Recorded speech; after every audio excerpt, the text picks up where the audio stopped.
why should you start a wholesale real estate business? There's a lot of us who are out here. We are what I like to call solo wholesalers. That is, you do your own campaigning, you send out your own letters, you find your own leads, you go to your appointments by yourself, you are also your own dispositions manager, you're the one building your buyers list, you're the one finding the different lists and everything for you to have more leads. You're doing everything by yourself, and pretty much you're your own employee. You're self-employed.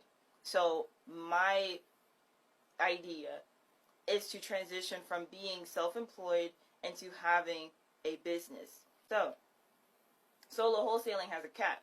You can only do so much by yourself, and I understand that there's systems and different things like that for you to be able to wholesale by yourself, as far as like doing paperwork, visiting properties, meeting with sellers, all that type of thing. There's only so much you can do yourself. So there's a cap to being a solo wholesaler. Delegation is helpful.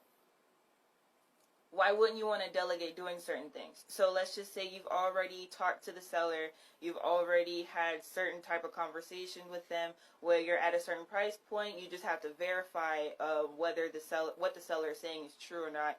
So let's just say you're busy. Let's say you have a closing that day, and the only time that the property is going to be available to look at is at that same time that you have a closing. Well, if you go send a bird dog to it, they can still go get pictures and videos and everything of the property. I'm a firm believer that you should have your own website.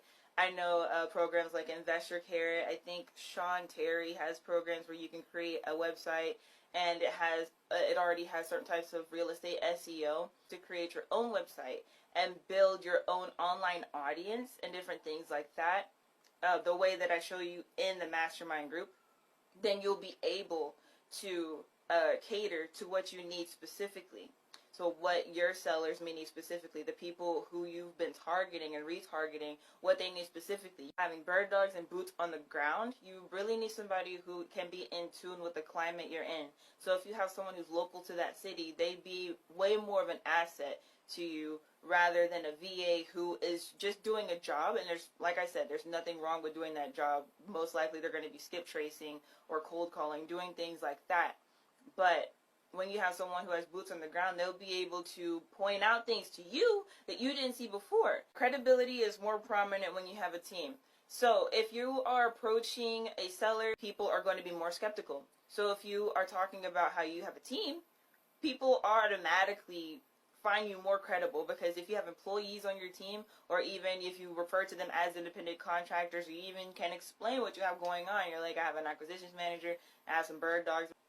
That'll give you the upper hand over a solo wholesaler, that term that I used earlier. So if someone's working by themselves and the seller's asking them certain types of questions, and then they talk to you, then it'll be like, well, they have people that they're employing, they have people they're working with. Let me just go ahead and work with them just because I like that concept.